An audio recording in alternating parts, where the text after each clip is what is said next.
So welcome to We Figure This Out. In this little series of videos, we're going to talk about things we sell in a store that we may not know a lot about and you may not know a lot about. So together, we're going to figure it out through research and trial and error.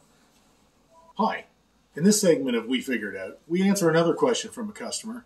We talk about two more products by Ammo by MIG. One is the streaking brusher, and the other one is the Oilbrusher. They basically look the same. They look like a type of cosmetic and like a mascara container.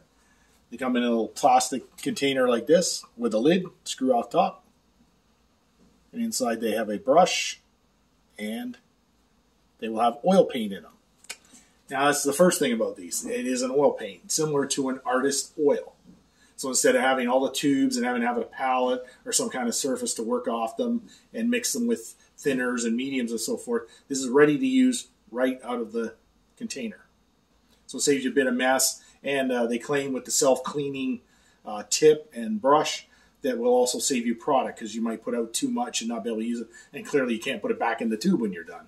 So there's supposed to be a savings involved as well. You can check that out for yourself. Now, in each case, they come in a myriad of colors. This one seems to be a little heavier on the flesh colors and weathering colors. And the streaking brusher sticks mostly to weathering type colors. So what is the main difference between these? They're both oil paints. They both look like mascara. They have little brushes and so forth in them. Well, the big difference is the streaking brusher comes with a bigger tip on the brush. And as you can see from the pictures, this is designed to be for streaking, as the name says, streaking brusher. So what we used to do in the old days, well, recently even, maybe some of us are still doing it. We've got the oil paints, the artist oils. We put a few daubs of different colors out. We mix them with a little bit of thinner medium. We took a fine brush. And we put little dots of color all over the model. We use crazy things from purples to pinks to any color you want. And then you use a large brush and you dry brush the thinner on it. Like literally you put it in thinner. You take almost all the thinner off a dry brush as you will. But instead of putting color on, you're putting thinner on.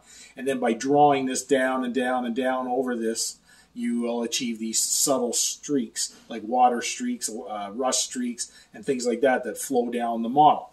Now in this case, this effectively puts it where you want it. So it saves you having to get the various colors out, putting dabs of them out, getting a brush, applying them, all that. They just come right out of the brush where you want them in all these various cool colors. So it's basically a time saver, a cleanup saver. It's like a convenience thing. So it makes it easy, accessible, and fun. So that's for the streaking. Now the Oilbrusher, in fact, is the same kind of product. As I say, there's colors more emphasizing fleshes and stuff like that. It has a finer brush, as you can see from the picture. It's got a fine tip brush. So it has a very nice little fine brush in the container. And in this case, as they show in the pictures, it's meant to be put directly where you want the color. And I would think in the case of the figures, you would put the color on, and then you would use another brush with a little medium or thinner, and you would use that to blend the colors in. Like historical figure painters have used oils for years. They put the main colors on, and then using their thinners and thinner mediums and that, they blend the colors to give you a subtle effect. So you don't have this blotch of bright flesh color that looks out of place with the rest of your flesh. You have the highlight, and you blend it into the other areas. I'm being a face model all of a sudden here, but you get the point. So all this does is gives you a nice fine brush to more precisely put things where you want them. You might just use it right out of the thing and just leave it as is. Or you may blend it, or you may use a Q-tip, or whatever the technique you like to do. So that is basically the primary difference between a oil brusher and a streaking brusher. Basically the same kind of material, different ways of applying, different ways of using. So I hope that answered your question. If you have questions, please send them to us. Give us suggestions for these things because we'd like to answer questions. It helps us. It helps you. Makes us all better modelers. Thanks for sharing. I hope to see you again soon.